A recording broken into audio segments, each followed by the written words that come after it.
Hi ha diversos objectius. El principal és guanyar, com a tots els partits que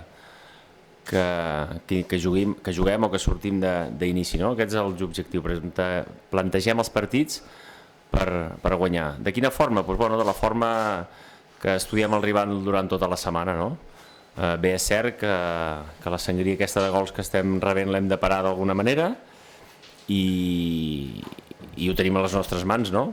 Hem intentat veure els màxims vídeos possibles de com jugar el Numancia i sí que és cert que hem d'ajuntar les línies molt més amb tot el camp, no? En qualsevol part del camp. No rebem gols per problemes defensius, o sigui, sí per problemes defensius, però de tot l'equip, no només de la porteria o d'una línia, no? Per tant, l'objectiu és aquest, tenir les línies més juntes a qualsevol zona del camp, a davant, a darrere, al mig. Sobretot aquestes cobertures defensives o aquestes vigilàncies ofensives, sobretot quan nosaltres tenim la pilota, doncs intentar estar molt més a prop del rival, no?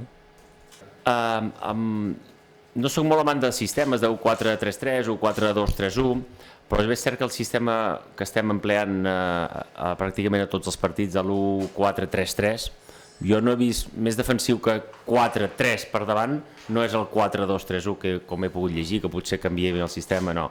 Els sistemes no es canvien, són els homes els que els han de fer bons o dolents, no? Per tant, nosaltres defensem amb el porter una línia de 4 i una línia de 3 migcampistes, el que passa que, clar, que han d'estar al seu lloc. O sigui, és la col·locació dels jugadors el que fa que pugui ser més ofensiu o defensiu, no? Amb el 4-2-3-1 tens dos homes més fixes, però han de recórrer més espai, perquè el mitja punta després, moltes vegades no sap on col·locar-se, no?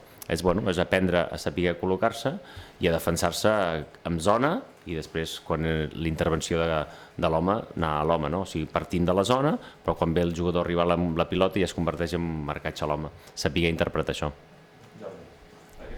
Amb homes del primer equip, sí, això és important, és una pena per la gent del filial, però ja ho vaig dir després del partit, no? Mentre hi hagi homes del primer equip a disposició seran ells els que vindran. L'Antonio ha vingut bastant bé, millor del que ens esperàvem, l'Agustín, l'adaptació que necessita l'Agus per entrar en dinàmica és molt millor que el que necessita un altre jugador per l'estil de joc d'ell i per la posició del camp que puguis fer servir, i l'Àlex de moment està aguantant, la veritat que també m'ha sorprès, però que duri, els necessitem a tots.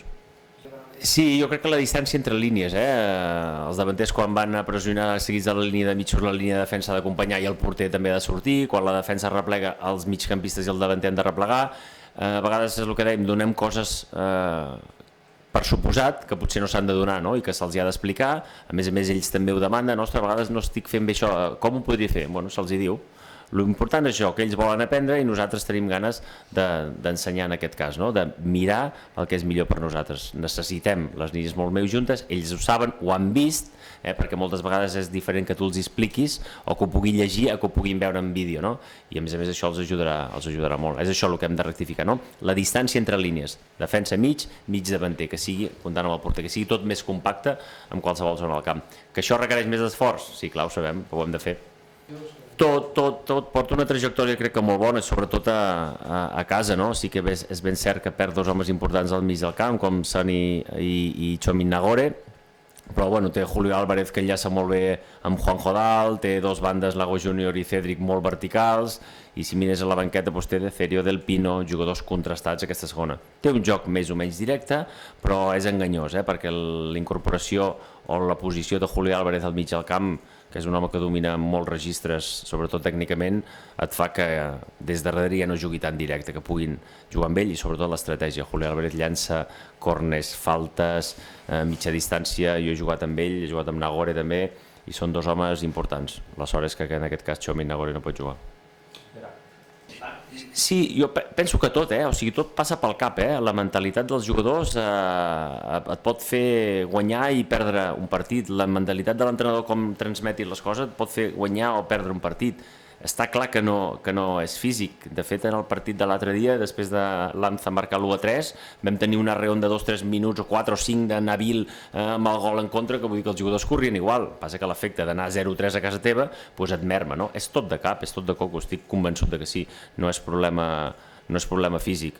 Ara se'ls ha de tenir, se'ls ha d'ajudar, se'ls ha d'apoyar, se'ls ha d'estar a sobre perquè intentin alliberar-se de pensaments negatius i pensin en positiu. No preocupa. Si el terreny de joc està en més menys bones condicions, no preocupa. De fet, patirem més els de fora que els que estan a dintre. Un cop comences a escalfar, he vist jugar partits amb neu i jugadors jugar amb màniga curta. No preocupa. Home, jo crec que sí. És un jugador que ha vingut preparat, a pesar que hagi estat entrant en un equip de tercera i no hagi competit, la seva professionalitat que porta dintre i el seu currículum et dona per saber que evidentment no està per 90 minuts, però està per el que se li demana, i si se li demana més de 45, encara que sigui per orgull, t'ho farà, no? Bé, és cert que tenim 19 jugadors disponibles per escollir, un es quedarà fora, sense comptar amb els porters, amb Jan, etc. Tenim 19 i hem d'escollir. Tenim la sort de poder-ne deixar un aquí.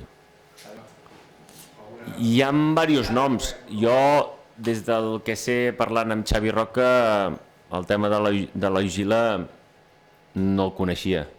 Xavi no me l'ha comunicat, m'ha comunicat altres noms, un d'ells Ezequiel, però bueno, és un símptoma inequívoc de que si s'ha cedit a la Ugila al Betis B, miau, no? Però, bueno, veurem. Hi ha altres noms, però bueno, si no els diu el director esportiu no els diré jo. Molt bé, molt. Quin termini marqueu? No, està molt bé. De fet, jo li vaig dir que és que no tan sols físicament, sinó inclús tècnicament veig que inclús has millorat, fent-li així una mica de broma, no? Està cansat muscularment general, però res amb la zona que venia produint les molèsties. Bueno, li hem de deixar un termini d'aquesta setmana més o d'un parell de dies per veure realment si és un fogonazo o realment és un jugador que ja podem comptar amb ell i no reverteix cap més problema el tema del Puig. Bueno, el vam provar, necessitàvem que un jugués 90 minuts i qui millor que Agustín, que és el que els està a falta de minuts, no? Necessitàvem tant Lanza com Àlex Cruz, que Lanza arrastrava uns problemes i Àlex crec que en mitja hora en tenia prou. Necessitàvem que Aaron i Fran juguessin més de 45 minuts. Bueno, intentàvem mirar els minuts necessaris per cadascú per intentar quadrar, no? Potser algú més hagués necessitat més de 45 minuts, però clar, som tants que, o hem sigut tants en aquest cas, de que vam escollir així, no? Mario, l'Òscar també vam veure a l'esquerra. Sí, ens faltaven laterals esquerres per aquest partit, volíem provar Toni per la dreta, que ja sabem el que fa, però també teníem cúmul de centrals. Vam intentar, sense pensar en el més enllà, reeducar una mica o reestructurar una mica la zona defensiva. Teníem a Jan que podia jugar de lateral, masses laterals drets, pocs esquerres, i pensàvem que per fer-ho Jan o Toni, doncs, bueno, Òscar, que ja ha jugat tota la temporada passada, jugués allà. Podria veure Bueno, a Sòria o no? es podria veure. Jo potser et diria que no, però si et dic que no i després el poso... No, penso que mentre hi hagi Bermudo i estigui bé, no té per què, però bueno, deixem pensar-ho fins al final. Sí, jo crec que com a tot jugador, si el mesures amb el que és al llarg d'una temporada, va tenir alts i baixos com tenen tots, va venir aquí i va ser un espit d'alegria per tots, va venir molt fresc, va venir amb moltes ganes i això va fer que tingués una progressió molt bona. Després d'una lesió va fer un baixón, després de Nadal va fer aquest petit baixón i va acabar al final amb un nivell espectacular com al principi, no? Penso que ara el mateix, ara hi ha partit d'un nivell molt alt, els primers partits que ha jugat ha estat espectacular, fa el que se li demana, que és el més important, i penso que la seva progressió és il·limitada. De moment no li he vist encara el baixón en aquest part de temporada, perquè el baixón no es tracta d'un partit sinó d'un tram de partits, i espero que sigui anant amunt com ho està fent. Sí. És molt complicat perquè estem parlant que està jugant amb els millors jugadors del món amb cada una de les seves posicions, però té condicions, que és el més important, té ganes d'aprendre, que és el més important, i té el cap molt ben amoblat, que és el tercer important.